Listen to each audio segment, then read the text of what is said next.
যে স্টারদের তুমি গান চালাচ্ছ সেই স্টারদের মতো নাচতে হবে। আচ্ছা, তাহলে গুরুদেব একটুখানি যাতে ক্লাসিক হয় একটু শিখিয়ে দেবে প্লিজ। শিখিয়ে দিচ্ছি। ধর্মেন্দ্র খুব ইম্পর্টেন্ট।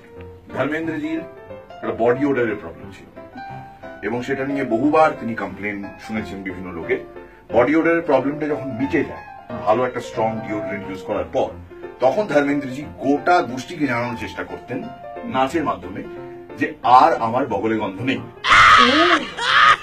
ধরো তোমার বগলে গন্ধ ছিল কিন্তু এখন বগলে গন্ধ নেই, সেটা বোঝাবে কি করে? না নেই নেই, তখন শুকতেও হবে। হ্যাঁ, এই শুকলাম নেই, এই শুকলাম নেই, এই শুকলাম নেই। এতে কি হবে? তোমার ব্রিদিং এক্সারসাইজও হচ্ছে, প্লাস তুমি নিজে বুঝতে পারছো যে তোমার বগলে গন্ধ নেই, প্লাস গোটা গোষ্ঠী যারা যারা তোমার সঙ্গে নাচছে তারাও বুঝতে পারছে তোমার বগলে গন্ধ নেই। যে কারণে হাত দুটোকে যতটা সম্ভব মুখের কাছাকাছি এনে, মাথার কাছাকাছি এনে এই করতে।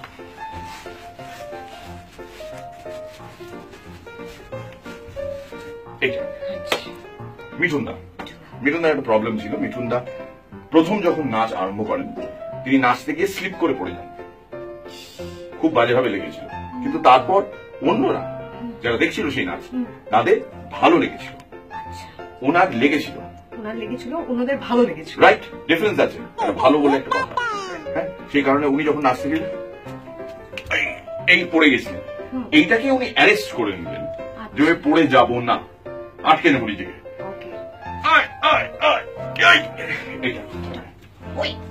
হচ্ছে না উস্তাদ, এটা একটু ডিফিকাল্ট আছে, এটা অনেকটা প্র্যাকটিস করতে হবে। এটা কি হয়, পিঠের স্ট্রাকচারটা অনেকটা উন্নত হয়, কেন এই জায়গার উপর প্রেসার পড়ে তো বডিটা অনেকটা ফিট থাকে। Coming to Rajesh Khanna. রাজেশ খান্না যখন রাজেশ খান্না হননি, অন্য কিছু ছিলেন, সেই সময় রাজেশ খান্না পাঞ্জাবে সম্ভবত গুরদাসপুরে একটা পোস্ট অফিসে পোস্টম্যানের কাজ করতেন। পোস্টম্যানের কাজ করতে করতেই তিনি তার বিখ্যাত নাচের স্টেপগুলো শিখে নেন এবং যখন তিনি পোস্টম্যান হিসেবে বিভিন্ন বাড়ি বাড়ি যেতেন চিঠি ডিস্ট্রিবিউট করার জন্য, সেটাই কিন্তু তার স্টেপ। এই তোমার কাছে চিঠি এলো, এইবার ধরো তোমার সামনে 10 জন আছে, 10 জন আছে তো, 10 জনকে এক একজনকে চিঠি ডিস্ট্রিবিউট করবে। কিভাবে?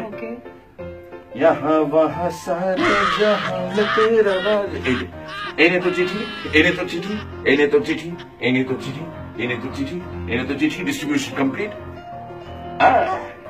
ক্লাসিক। ডিফিকাল্ট ছিল দেবানন্দের নাচের step. Devananda was a fantastic dancer. Devananda in fact এদের সবার উপরে সুপ্রিম ডান্সার ছিলেন। কিন্তু প্রবলেম হচ্ছে যে তার অধিকাংশ ডান্স কোনোদিনও ক্যামেরায় রেকর্ড হয়নি। এখন যেমন ক্যামেরায় এগুলো রেকর্ড হচ্ছে, তখন কিন্তু দেবানন্দের নাচের স্টেপগুলো ক্যামেরায় রেকর্ড হয়নি। কেন? ফর ইনস্টেন্স, এই ক্যামেরাটা যদি স্টেডি থাকে, যদি স্টেডি থাকে, ডিরেক্টর বলতেন অ্যাকশন, দেবানন্দ হয়তো তার আগে মুভ তৈরি করলেন, এই করলেন, এই করলেন, যেই অ্যাকশন বলা হতো ক্যামেরাম্যান বলতো বা ডিরেক্টর বলতো অ্যাকশন, দেবানন্দ সঙ্গে সঙ্গে নিচের দিকে চলে যেতেন। উনি একবার নাচতে গিয়ে কোন একটা জিনিস হারিয়ে গিয়েছিল, তখন ওই নাচতে নাচতে খুঁজতেন, এইভাবে খুঁজতেন, তারপরে ওটাই কাল স্টেপ হয়ে গেল। প্রত্যেক সিনেমায় উনি খুঁজছেন। চলো খুঁজি, চলো খুঁজি। না, কিছু খুঁজে পাচ্ছ? দেবানন্দে যখন খুঁজতে খুঁজতে প্রায় শেষ বেলা হয়ে যেত, মানে আর কিছু পাচ্ছেন না, তখন তিনি উঠে বলতেন ছেড়ে দে, আর খুঁজে লাভ নেই। কিভাবে বলতেন? বলে আবার খুঁজতে আরম্ভ করলেন। খুঁজলেন খুঁজলেন খুঁজলেন খুঁজলেন, ছেড়ে দে আর লাভ নেই। তখন আমরা আরেকবার প্র্যাকটিস করবো, ছেড়ে দে আর লাভ নেই।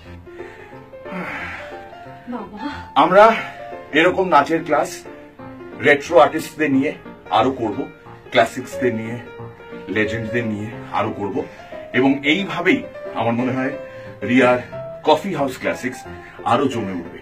আর তুই গান বাজাচ্ছ, গানের সঙ্গে স্টারদের মতো নাচতে হবে। এবং আমার গুরু যে রেটে ঘামছেন, এবং আমার এই 2 ইঞ্চি ভুঁড়ি কমে গেল গো। আপনিও যদি নিজের কিছু একটা কমাতে চান, ভুঁড়ি না অন্য কিছু, সেটা আপনার ব্যক্তিগত ব্যাপার, অবশ্যই শুনবেন coffee house classics with RJ Riya on Mirchi 98.3। It's hot. এবার আমরা কম্বাইন করি আচ্ছা এই যে কজনের নাচ দেখালাম সব কটাতে একসঙ্গে করিয়ে